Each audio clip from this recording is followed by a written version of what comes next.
করতে হবে। অফিসে যদি আমি কাজ করতে যাই ভাই, যদি আমি হেনস্থার শিকার হই, এই যে আইনটা আমাকে বলতেছে যে কোনো সময়ই তো আমি আমার ছেলে বসদের দ্বারা হেনস্থার শিকার হইতে পারি। এটা তো মানে প্রতিটা মেয়েরই বলেন, আপনারা বলেন, এটা কি আপনাদের প্রতিটা মেয়ে আজকে মানে ভীতু সন্তুষ্ট হয়ে কাজ করতে হচ্ছে যে এই যে আইনটা হলো হোক, তাতে সমস্যা নেই, সবাই ভালো সবাই মন্দ বলবো না ভাই। ভালো শব্দটা যেরকম আমরা ধারণ করে চলি, মন্দটাকেও ফেলে দিতে পারি না, মন্দটাও আমাদের পাশাপাশি আছে। এখন দেখা গেল যে আমাদের মধ্যে অনেকে হয়তো অনেক খারাপ কাজে জড়িয়ে পড়বে, আবার অনেকে ভালো কাজও করবে, এটা নিয়ে এগিয়ে যাবো। কিন্তু একজনের দোষে কি সবাই দোষী হবে ভাইয়া?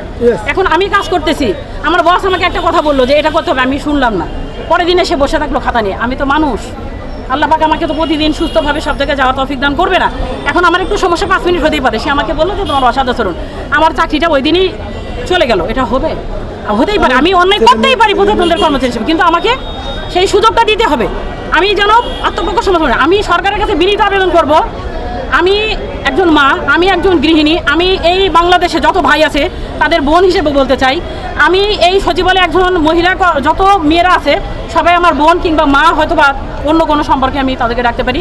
তাদের পক্ষে সবাই বলছে আপা একটু কথা বলেন, আমাদের যে মনের কষ্টটা, আমরা কষ্টের জন্য এখানে আজকে আসছি, যে আমরা কাজ করব, কাজ করতে চাই।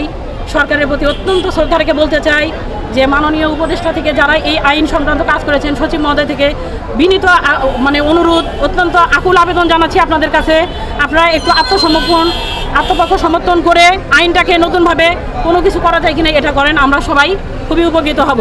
মেয়েরা কিন্তু অত্যন্ত উদ্বেগ এবং উৎকণ্ঠার ভিতর দিয়ে আমাদের সময় কাটতেছে।